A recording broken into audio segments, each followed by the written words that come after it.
Retour sur ce choc de la 13e journée de Lidl Star League entre les deux meilleures défenses du championnat. Le PAUC de son côté reste sur 7 succès consécutifs et veut enchaîner face à une équipe nantaise. Elle est un peu plus en difficulté et qui a beaucoup de difficultés, beaucoup de mal en début de match, Dominique. Ouais, grâce à un plan de jeu parfaitement rodé par les hommes de Thierry Anti, on les voit bien contourner le secteur central de la défense nantaise emmené par Pech Malbec, à l'image de ses tirs à mi-distance. Voilà, Ovnichtek qui sonne la révolte. Oui, c'est assez brouillon hein, ce que propose cette équipe de Nantes, même si Valero Rivera est inspiré, mais que c'est difficile, notamment dans les duels auprès, dans les situations franches de battre. Un Wesley Parlin qui, durant le premier quart d'heure, est stratosphérique. Ah, regardez, ce tir de près, il est fantastique dans les duels. Ah ouais. Et Aix qui en profite pour dérouler dans un deuxième temps son jeu intermédiaire. Ouais, Cavalcanti prend ses responsabilités sur la base arrière parce que on a des joueurs qui sont en retrait. On a Kevin Yokas, on a Kirill Lazarov et on va beaucoup voir Alexandre Cavalcanti qui va certainement être le meilleur joueur de la base arrière avec Emeric Mine aujourd'hui. Est-ce qu'il continue à appuyer, mais trop d'irrégularité. On a vu une très belle action de Cavalcanti et derrière, encore un peu d'aternoiement défensif. Avec 14-12 à la pause en faveur d'Aix, c'est mérité.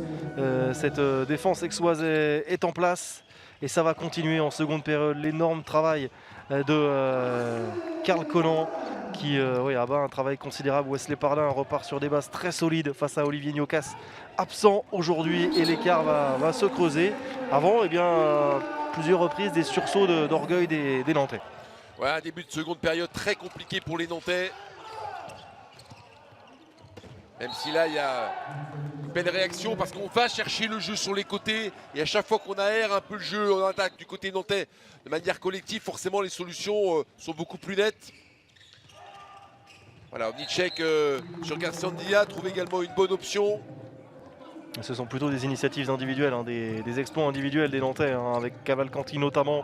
Là on voit une très belle séquence offensive, une très belle action conclue par cette roucoulette de Mathieu Hong. On n'a pas forcément beaucoup vu les ailiers du côté d'Aix, mais quand ils ont pu étirer sur les ailes, ça a plutôt bien marché.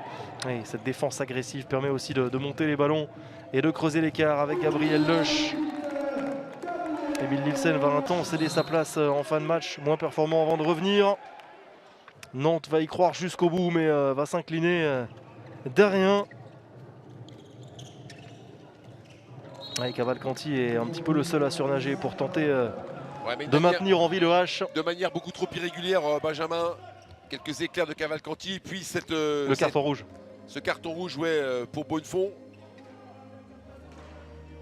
Ouais, et qui peut paraître sévère. Alors avec les 2 points en avant sur le torse de Cavalcanti, là c'est la dernière action pour rester en vie. Le nouvel arrêt de Wesley Parlin qui va terminer encore sur des bases très élevées.